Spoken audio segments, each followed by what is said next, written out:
Kill me! I'm here! Kill me!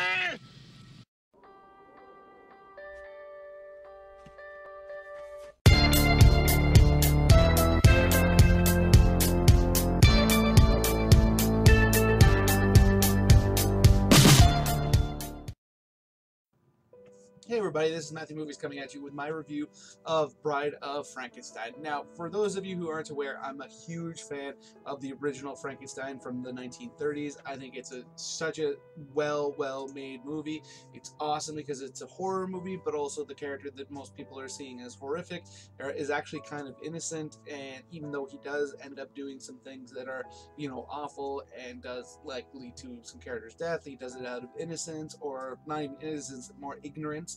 And I absolutely love that movie, yet for some reason I never watched Bride of Frankenstein, the first sequel in the series, despite the fact that I've seen clips of it for years. Like there's a big moment that always gets shown everywhere that I'd seen, and I've seen lots of other other little bits and pieces. And it was interesting because having seen a bit of the movie before, just little scenes, it gave me a bit of a different idea of what this movie was. And when I watched this movie, I think it had some really great parts that I really thought were interesting and different, and in certain ways it was not all what I was expecting. And then there was a couple things about it that I would have preferred to have changed. I feel like this movie is a bit too much of a rehash of the first film. It kind of goes along very similar lines, where he basically goes out and there's people after him, but he breaks free, and then he goes and finds something to potentially be a friend, and then that goes awry, and then the beats are all very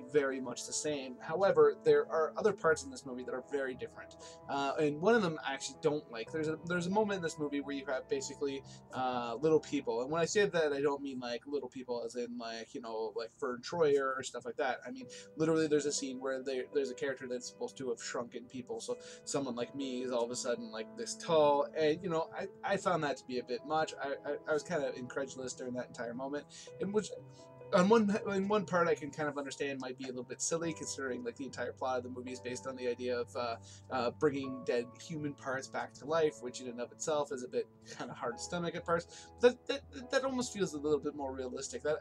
Like something that I wouldn't be entirely shocked that somebody might be able to figure out these days, considering the people's ability to have their arms chopped off, or maybe not their arms, but having their part of their thumb chopped off and having it reattached. It makes it feel like that's a little bit more plausible than shrinking somebody. I found that to be a bit much. But then there was other parts that were definitely not what I expected, that I thought were actually really interesting. Like this movie starts off with a meta scene where it's basically Mary Shelley, the person who wrote the book that Frankenstein is based on. There's a woman acting as Mary Shelley talking to a couple people, and they're talking about her book Frankenstein, the first movie is based on, and she goes on and says something to the effect of, there's more to the story. Do I just want to hear it? And then starts telling the story, and then we go into the movie.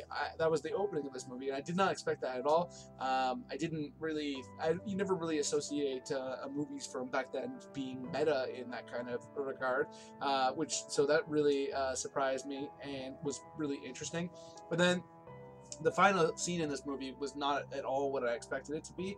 Like I said, I've seen clips of this movie plenty of times over the years, and there's basically the ending of the movie. I've seen clips of it quite a bit over the years, but I always actually kind of assumed it would felt relatively close to the beginning of the movie, and to see it be the end of the movie, and to see the way that this movie ended, I thought was brilliant. I thought it was completely unexpected for me, again, just because I didn't know that much about the story of this movie going into it, but also it's just what you don't expect a horror movie from that era to kind of take a risk like it did. And I think that the ending of this movie was very risky, and clearly, it paid off. This movie is definitely considered a classic.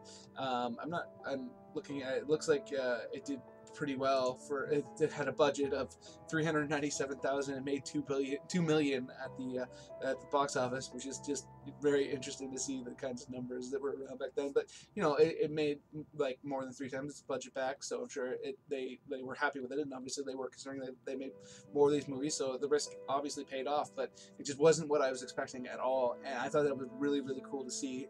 Overall, I quite enjoyed this movie.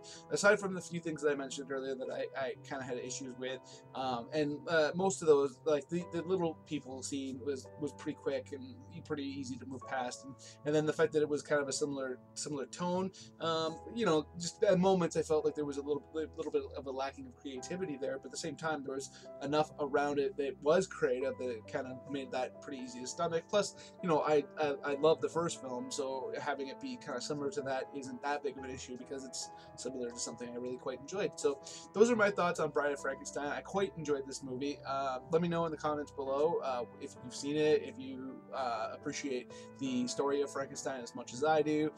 If you're a big fan of like the classic horror movies, you know, I'm dying to get a pop vinyl of Frankenstein. I think he's just one of the coolest characters out there. I like him for a lot of the same reasons why I like the Hulk. So I just think he's just an awesome character. And you can probably tell that by the fact that I still have this toy from when I was a kid. Other than that, please hit the like button. It does great things for my channel. It gets my videos in front of people that may not have known about them otherwise. And please, if you're new to the channel, hit subscribe. I love talking to you guys about movies. And if you're new and you don't hit subscribe, you may not ever come back, and that would be a bummer for me. Maybe not for you. For me, it would be. So I'd really appreciate it if you hit that subscribe button, and please hit the bell, the notification bell, because then you'll find out when I put out new videos. And you know, I'd love you to come and check out the stuff I have, even if you take a look at one particular video doesn't apply to you. I'd love it if you stuck around. So other than that, have a nice day.